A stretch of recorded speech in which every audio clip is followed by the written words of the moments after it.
So, Davina McCall's new Menopause documentary airs tonight, putting HRT back in the headlines after scientists in the programme claim that hormone replacement therapy could reduce the risk of developing Alzheimer's by up to 80%. Dr Amir joins us this morning. Hello, Amir. It's great to see you. Morning. That is quite a statistic. It's a huge discovery.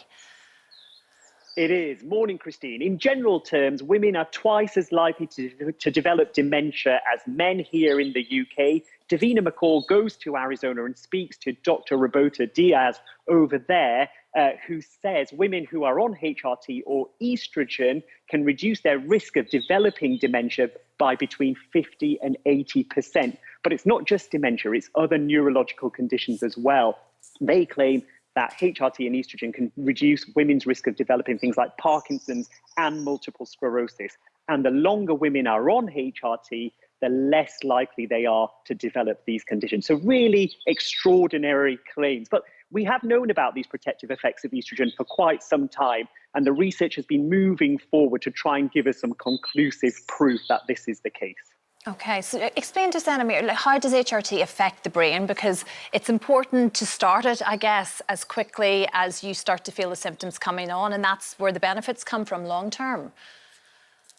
That is right. So often people think of estrogen as just a sex hormone that controls periods and the reproductive cycle, but it has so many other functions. It controls the parts of the brain that control temperature and sleep, which is why after the menopause, when you don't produce enough estrogen, you get hot flushes and insomnia. But also it helps regulate parts of the brain that control memory and learning, like the hippocampus. It helps manages some of the brain chemicals that go between brains and the nerves. But as well as that, it can help protect the brain from the buildup of harmful proteins that have been linked to dementia and Parkinson's. All of those things can help reduce your risk, but also without estrogen doing those things, it can lead to brain fog. And in this documentary, they surveyed 4,000 women, and 70% of them said they suffered from brain fog during certainly their early menopause and throughout their menopause. Davina McCall was one of them. Let's listen to what she has to say. Over 70% of you said you suffered with brain fog. Brain fog is horrific. I mean, when I had it, I couldn't read autocue, something weird happened to my eyes. I couldn't remember celebrities' names. I seriously thought I was going to have to give up presenting. And when I got asked if I was okay, I said yes. I mean, so many people will resonate with that, I'm guessing, Amir. I'm sure you must hear from an awful lot of your patients. Yeah, so much so. And we've got to make sure we're ruling out, potentially serious causes of brain fog. But if you are suffering from brain fog, here are my top tips. So nutrition, sleep, hydration, exercise, all really good for the brain. Make sure you do focus on them. If you do suffer from brain fog, you'll have parts of the day where your brain functions better than other parts. So try and get your activities in during that time. Also, the brain likes routine and patterns. So try and have a routine in your day. And that way it becomes a habit and you rely less on brain power. And try and get some brain exercises in through the day. Things like word puzzles and maths puzzles are really good for the brain and can help reduce brain fog. But if you are worried, always speak to a clinician.